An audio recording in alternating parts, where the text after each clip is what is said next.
Chega mais, nação, e vamos juntos aqui analisar o atropelo do Flamengo pra cima do Corinthians 4-0. Já chega, deixando o seu like, hoje é recorde de likes, hein? Compartilha o vídeo no seu grupo do WhatsApp, comenta aí de qual cidade você assistiu esse atropelo do Flamengo pra cima do Corinthians, deixa os créditos ao canal da ESPN Brasil, link na descrição. Vamos lá, vamos analisar e ver como foi essa vitória do Mengão. Olá, fãs de esportes, muito boa noite, 18h03, está começando mais uma edição do Sport Center e claro, vamos fazer o pós-jogo da partida do Flamengo contra o Corinthians no Maracanã. E que partida do Corinthians e que partida do Flamengo. A gente pode colocar um wiki e aí vocês vão tirar as suas conclusões daqui a pouquinho. Estou ao lado do Fábio Luciano, do Pascoal, o Zinho também está conosco e tem coisa pra gente comentar aqui. Parte positiva pro Flamengo e muito trabalho que o Dorival vai ter com esse time do Corinthians. O Dorival que ainda não assinou, tá? Assina amanhã e será o novo treinador do Corinthians, mas estava no Maracanã e viu o que viu, uma sapecada 4-0 do Flamengo em cima do Corinthians. Vamos para os gols e aí eu já vou dando boa noite aqui para os nossos companheiros dessa tarde, meus e de vocês, fãs de esportes. Fala, Fábio, tudo bem? Marcela, boa noite a você, Pascoalzinho, boa noitezinho, a todos que nos assistem. É isso, Marcela, é o jogo de um time só, né? Um jogo gigantesco, né? Que mobiliza nações, como a gente fala. Dois times de camisas poderosas, mas que só um, o Flamengo acabou fazendo um jogo quase que perfeito, né? Se não perfeito, um time com muita intensidade, um time com muita genialidade, né? Principalmente nos pés do Arrascaeta, um time que marcou o Corinthians sob pressão, principalmente no início do jogo.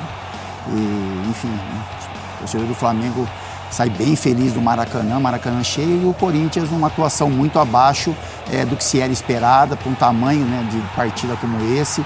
Um time que não soube marcar o Flamengo, que não soube ter a intensidade que o jogo pedia. E o placar, assim, é um placar elástico, um placar poderoso, mas que fez jus aí ao que foi apresentado dentro dos 90 minutos. É isso que eu ia falar. É um placar elástico, mas realmente o placar que o Flamengo mereceu. E olha que o Hugo ainda fez boas defesas nessa partida. Bolas na trave. E a boa notícia também, mais uma boa notícia para o Flamengo, Pedro titular, de volta à titularidade do Flamengo hoje. Zinho, boa noite, bem-vindo ao Sport Center. Tudo bem, Marcela? Boa noite para você, para o Fábio, Pascoal, fã de esporte. É um prazer estar com vocês, é claro, Sport Center. E colaborando, né, com aquilo que o Fábio falou aí, de um jogo de um time só, eu diria que, assim, do que eu vi no ano das exibições dos times brasileiros, essa foi a melhor partida de um time brasileiro no ano. Jogo, né? De qualidade, de postura, de equilíbrio, de domínio, de se impor, né, de usar o fator campo, sua torcida, ir para cima. Fez 1, fez 2, fez 3, fez 4 e poderia ter sido 6. Se o Flamengo, né, as chances que foram criadas, ver que Pedro saiu na cara do gol, Pedro ia fazer um gol, ele podia até ter rolado pro Gerson, né? Mas aí o cara dá uma caneta, dá um drible, é centroavante, está voltando depois de 7 meses. Ia fazer um gol para ter placa para ele, né? Então, assim, foi uma exibição do Flamengo, para mim, a melhor do ano. Volto a repetir isso. Merecidamente vence, assume a liderança momentaneamente do Campeonato Brasileiro. E um Flamengo que vinha aí de alguns resultados de empate, né? Mesmo criando mais chances, mas tinha algum já tipo de cobrança, oscilação da equipe, jogou na altitude, não rendeu o que podia render, tá com... Não é que corre risco sim na fase de Libertadores, fase de grupo, né? Para mim vai classificar, mas tem que jogar, e se jogar esse futebol que jogou hoje, Marcela, tem futebol para classificar e para brigar pelo título da Libertadores. Pois é, Zinho, na verdade, esse Flamengo, desde o começo da temporada, já falávamos, é um time que vai lutar por todos os títulos. É um super Flamengo, mas ele vem amadurecendo a cada partida, Pascoal. É impressionante como esse Flamengo consegue mostrar um melhor futebol a cada jogo. E hoje concordo demais com o Zinho, melhor jogo do Flamengo no ano. Concordo também. É bom a gente já chegar concordando com o Zinho quando ele volta de férias. É verdade, tem isso também. Isso dá uma certa vantagem pra gente, né? Isso dá uma certa vantagem pra gente. Boa noite, Marcela. Boa noite, Zinho. Saudade do Zinho. Aí, capitão, boa noite. Você veja como é que são as coisas, né? O Flamengo deu um banho de bola no Corinthians. Não é que isso... É muito distante. Por isso que o time do Flamengo é incomparável. É incomparável. Muitos as. Porque não tem como competir com o Flamengo. O Flamengo jogando o que pode jogar, não tem competição. Não tem como. É um negócio absurdo. 4-0, como diria no interior, forante o baile. E ainda exagerando na categoria. Gente, o que o Arrascaeta jogou... Quando eu falo para vocês que o Pedro faz falta, não é que faz falta pro Flamengo, o Pedro faz falta para a seleção brasileira. O Pedro é diferente dos outros, ele tem o perfume que a bola gosta. Se ele não dá o passe pro gol, ele faz o gol. Se ele ajeita a bola, é um baita jogador. Aquela de calcanhar que ele ajeitou no primeiro tempo, ele imaginou uma coisa e saiu outra completamente diferente. O treinador do Corinthians que está chegando, né, o Dorival Júnior, vai ter muita dificuldade para articular esse time. Hoje o Memphis se machucou. Sem o Garro, que deve levar mais um bom tempo fora do time do Corinthians. Não sei qual é a gravidade da contusão do Memphis, mas pode ser uma pancada, pode ser uma contusão mais séria, a gente não sabe. O time do Corinthians hoje parecia o casado contra o solteiro, um catado de um lado e um time profissional do outro. Um time de profissionais jogando contra um time de meninos. Foi um banho de bola. A diferença entre o Corinthians e o Flamengo é alarmante. Eu sei que o torcedor do Corinthians pode ficar chateado e muitas vezes até pensativo. É bom que fique, porque o time do Corinthians é isso aí, gente. Mas é o campeão paulista. Mas essa é a diferença do Corinthians para o Flamengo, ou agora, nesse momento, líder do campeonato. O Pedro tá voltando agora, não tá? Tá voltando agora. Quantos gols ele já fez? 3. É isso? Quantos gols ele já fez? São 4.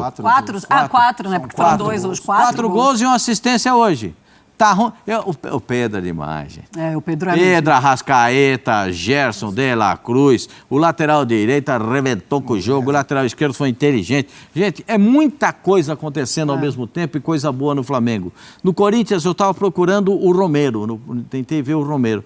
O Romero parecia assustado. E o Roberto? Quase nem não, o Roberto não pegou na bola. Você viu ele pegar na bola? Pegou uma no cantinho ali que ele tentou uma... Gente, é muito pouco. E vamos falar sobre isso também. Se erra o Orlando ao escalar esse time do Corinthians, né? Porque um 4-3-3 do jeito que estava no Maracanã, sem ter um meio campo mais forte, aí coloca o Romero. Que coloca o Romero, pelo amor de Deus. Eu já comecei a minha cornetagem também em cima do Orlando, mas o Orlando não estará à frente desse time do Corinthians, tá?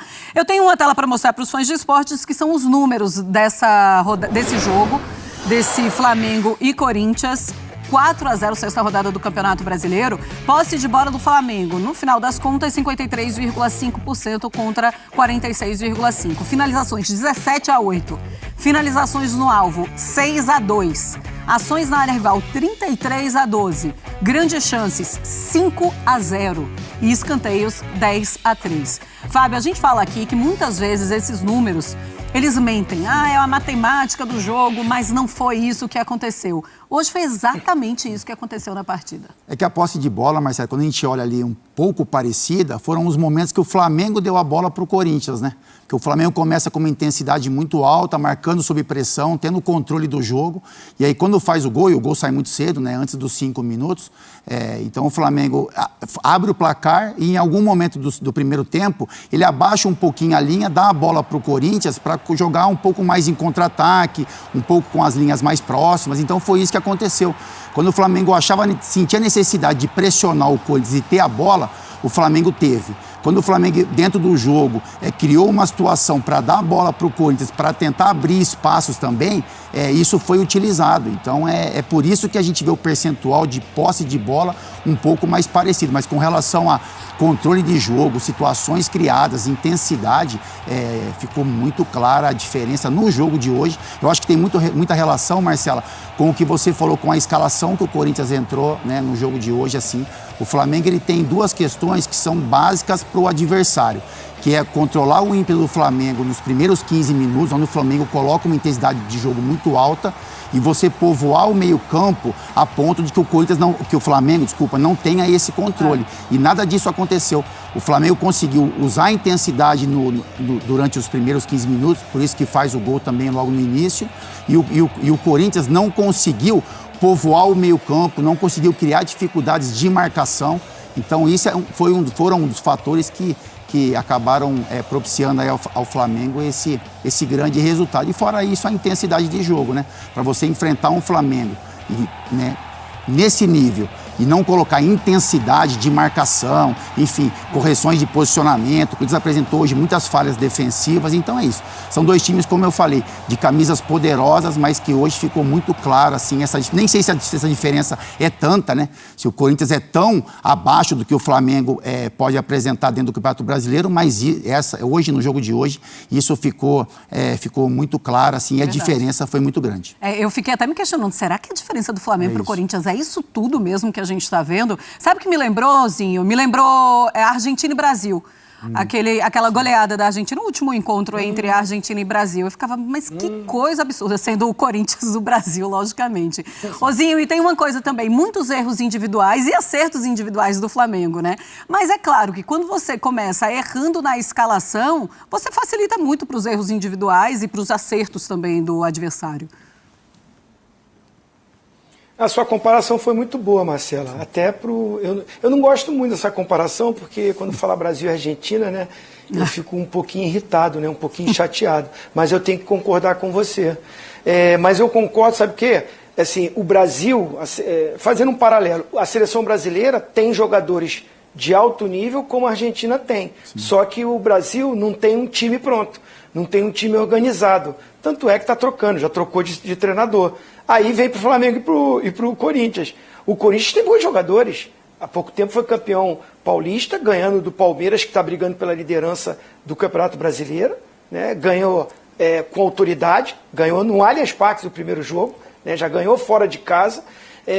A gente aqui elogiava o Corinthians, que encontrou um modelo de jogo, uma estrutura de jogo. A gente elogiava o Yuri Alberto, artilheiro, Memphis Depay, um meia atacante. A gente estava aqui elogiando o Carrídio, que era um motorzinho do time, que vai e volta. Né? Aí tinha o Garro nesse time, o Romero não estava, o Coronado machucado. Mas eu, particularmente, olhava assim, um crescimento do Corinthians com bons jogadores e até montando uma estrutura de elenco para ter peças de substituições. Mas aí o paralelo é o seguinte... Hoje, o treinador que era da seleção caiu e muitas vezes ele estava no Maracanã assistindo esses jogos para convocar jogador para a seleção. Hoje ele estava olhando o time, o que ele vai ter que fazer para a apresentação dele segunda-feira em diante. Então já começa por aí, você não tem o treinador. O treinador que está interino, coitado do Orlando lá, está tentando montar alguma coisa. Eu até... vocês estão falando de escalação, mas o que ele poderia fazer tão diferente? Porque esse time que entrou em campo é o time que vem jogando também do Corinthians. Não tem muita coisa diferente, não. Vai botar mais um volante para fechar mais o meio-campo? De repente, pode ser. Mas o Carrídio, eu via sempre ele jogando mais como um terceiro homem de meio do que um meia pelo lado direito. Aí, o posicionamento dele eu não gostei hoje. E aí pega o Flamengo numa tarde inspiradíssima, porque o time do Flamengo que jogou hoje é o time titular do Flamengo. A gente tem a dúvida não, o Alexandre, quando melhorar, ele é o titular na lateral esquerda. Mas o restante, até o Bruno Henrique, eu não sei se é o titular nesse time, porque o Everton Cebolinha, antes da lesão, ele que estava sendo titular do time. Então tem essa disputa. Mas você pensar no meio-campo com Pulgar, com De La Cruz, com Arrascaeta, com Gerson, esse é o meio-campo titular. A zaga é a titular. O Danilo está buscando o espaço, pode virar um jogador titular, mas é ali, Ortiz e o Léo Pereira. O Wesley na direita, o Rossi no gol. Inspiradíssimo esse time titular, e quando olha para o banco, aí o Pascoal dá aquele sorriso, né, Marcela? Quando olha para o banco, aí vai buscar Plata, vai buscar Luiz Araújo, tem Alan no banco, ainda tinha Michael, tem muita peça de reposição. Aí essa diferença para um time que perde essa organização, o Corinthians perdeu aquela inspiração, aquela alegria. Eu vi um Corinthians apático hoje, e o Flamengo atropelou. Também quando você já tem um 3-0 no primeiro tempo, é difícil você... Um gol com 4 minutos de jogo, você vai perdendo ali o seu brilho e é difícil você reencontrar, e foi isso também que aconteceu com esse Corinthians. Mas eu quero falar do Pedro, porque escutávamos o Pascoal na redação falando maravilhas do Pedro. Hoje todo mundo só vai falar maravilhas do Pedro. Aliás, o Pedro merece muitos elogios há muitos anos. E eu quero colocar os números do Pedro para vocês, fãs de esportes, porque ele foi o primeiro do ranking do time em vários itens. Gols, 2, 1 assistência, 5 finalizações, 3 certas. chances criadas, 3 e 10 ações na área rival. O primeiro jogo dele como titular desde 1º de setembro do ano passado, quando ele se machucou, e o Pedro tem uma recuperação realmente incrível, até em tempo também. Ele se recupera muito rapidamente depois de romper ligamento. Pascoal, titular do Flamengo, titular da Seleção Brasileira também, já recuperou a titularidade? Eu até outro dia fiz um desafio, né? Falar rapidamente um centroavante que joga mais que o Pedro e pode jogar com a camisa da Seleção Brasileira. Olha o silêncio, ó. Dá pra escutar o pernilongo voando, ó. Dá pra escutar. Por quê? Porque ele é o melhor centroavante do futebol brasileiro. Ele é o único que tem a característica de centroavante, né? Nós temos alguns bons jogadores que jogam como 8,5, não como 9. Né? 9 dentro da área, jogador de definição, jogador que o Zinho adorava lançar para ele fazer gol, jogador que o capitão detestava marcar porque ele está sempre presente na grande área e sempre é capaz de criar alguma coisa quando a bola chega. Nesse calcanhar aí, ele imaginava que o Arrascaeta vinha por trás, mas aí o Arrascaeta está um pouco distante. O Pedro é um jogador que faz muita diferença, inteligente demais, sabe jogar dentro da área, sabe jogar fora da área. O gol que ele faz, que a bola sobra para ele, que ele bate de primeira, na falha da saída do goleiro do Corinthians, é uma coisa impressionante. E faz um gol de pênalti. Depois a gente vai falar do pênalti. Eu achei que não foi nada, mas tudo bem, o árbitro deu pênalti. E ele foi lá e bateu o pênalti. Aliás, vou até falar para vocês como hoje o pênalti deve ser batido. Porque os goleiros são muito grandes. Por exemplo, o goleiro do Corinthians tem 2 metros. Com a envergadura que ele tem, com o salto que ele dá, ele vai chegar na trave, onde o jogador vai bater a falta. Então, ele pode bater o pênalti, ele pode pegar. Então tem que bater forte no alto. Se conhecem também, né, Pascoal? Tem isso também, se conhecem os dois. Claro. Aí o Pedro bateu forte no alto para evitar que o goleiro fizesse a defesa. 1 assistência, 2 gols, 5 finalizações, 3 certas. Não tem, são os números absurdamente positivos para o Pedro e a gente torce muito que ele consiga uma recuperação plena, porque, como disse o Zinho, depois que a vergonha que a gente passou contra a seleção da Argentina, o Pedro precisa voltar a vestir a camisa do Brasil. É isso que ele está demonstrando, né? Recuperação plena mesmo. E 3 jogos, 4 gols. Quem tem Pedro tem muito, Fábio. E a decisão do Felipe Luiz também, né? Até com relação à formação do ataque, né? Porque, enfim, a gente olhava para uma prévia ali que poderia ser o Bruno Henrique como 9, o Michael pela esquerda. E aí ele vem com essa formação do Pedro centralizado, né, o Cebolinha pelo lado esquerdo. E aí o Gerson fazendo essa função ali de meio campo, enfim, ocupando também aquele espaço pelo lado direito, abrindo em muitos momentos esse caminho para os avanços do Wesley. Então é isso, Marcelo. O Pedro ele é muito diferente, né? Ele é um jogador que, enfim, está voltando de lesão, né? Após 7 meses de parado, enfim, tem essa questão de ritmo de jogo também, de intensidade, mas ele faz muito bem as funções que se pede de um 9, né? Ele faz a parede na hora certa, ele incomoda o adversário, tem a técnica também para finalização, para o drible, enfim. E hoje fez uma partida muito interessante com relação aos gols e também a movimentação que ele consegue produzir, principalmente para os companheiros que vêm de trás, caso do Arrascaeta, do De La Cruz, enfim. Então é um jogador muito diferente que faz muito bem a esse esquema do Felipe Luiz no Flamengo. Ô Zinho, a pergunta é, já voltou ao nível pré-lesão? Se não voltou, tá bem perto, né? Ou então vai voltar melhor do que quando saiu. Não, o jogo de hoje voltou. Agora vamos ver se ele vai dar essa sequência. Espero que sim. Se analisar pelo que ele fez hoje em campo, nível Pedro de seleção brasileira, nível Pedro de artilheiro de Libertadores, de eleito melhor jogador de Libertadores, de campeão de Libertadores. É espetacular, né? Assim, um time que tem um centroavante que é homem de área, mas tem qualidade para sair da área, sim, é um privilégio. É isso aí, nação. Tá aí a imprensa elogiando demais o Flamengo. 4-0. E agora vai questionar o quê? Vai questionar o quê? O que é que vou falar agora? Que o Mengão passou o carro.